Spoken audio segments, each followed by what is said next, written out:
Hi everyone, today in this lesson we are going to talk about how we can use the ideal gas equation for two different systems.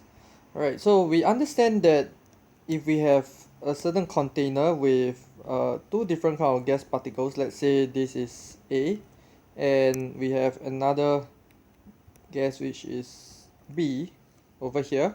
Alright, this will give us two different scenarios. We can consider it in its entirety of both A and B, or we can consider it either from the point of view of just A or B. So if we consider this whole system of A plus B, alright, this is what we will call the total pressure, alright, which is the partial pressure of A plus the partial pressure of B.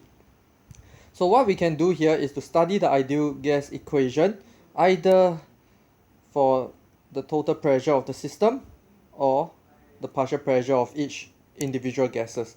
So both of these equations are the same. It is PV is equal to nRT. Alright, so we know that R is a constant. So what we are more interested in is the rest of the variables here. V and T refers to the temperature of the whole system. So all the gases will experience the same temperature. So this temperature is fixed in both cases, whether you're looking at the total pressure or just a simple partial pressure. And this volume is the volume of the container. So it doesn't matter which case you're looking at, the volume is the same. So the only difference between total pressure versus partial pressure is this P here and this N here. Alright, so if we were to look at the total pressure, okay, it will be the total amount, right, which will give us the total pressure. Okay, likewise, if I were to calculate the partial pressure of A, it will be partial pressure of A times V, which is the volume of container, is equal to number of moles of A times RT. For B is the same thing, partial pressure of B times V is equal to number of moles of B times RT. So if I put these things together, notice total pressure is equal to partial pressure of A plus partial pressure of B. So what we can see is, let's put it into a nicer form, right?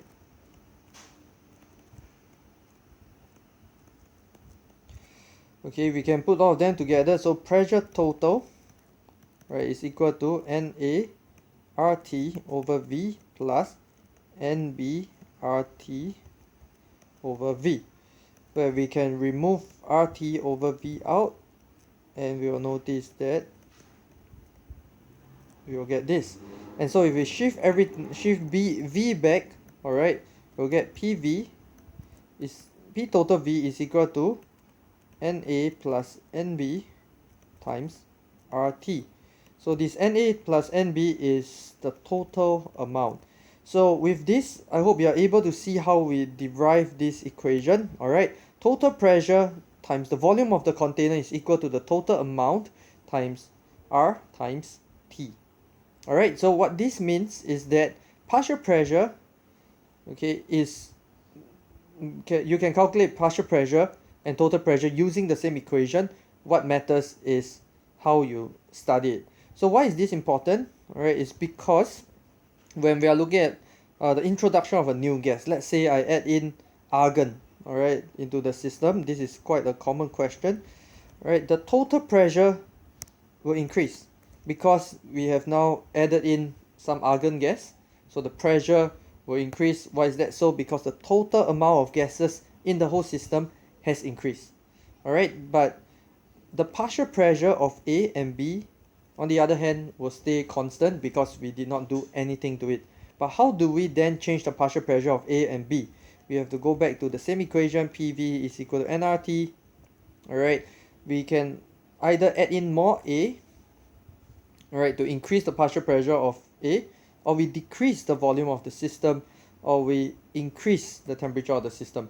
Alright, so that will allow you to adjust the partial pressure of A. So how do I do that? I can write down the equation and just work on the variables in this equation here.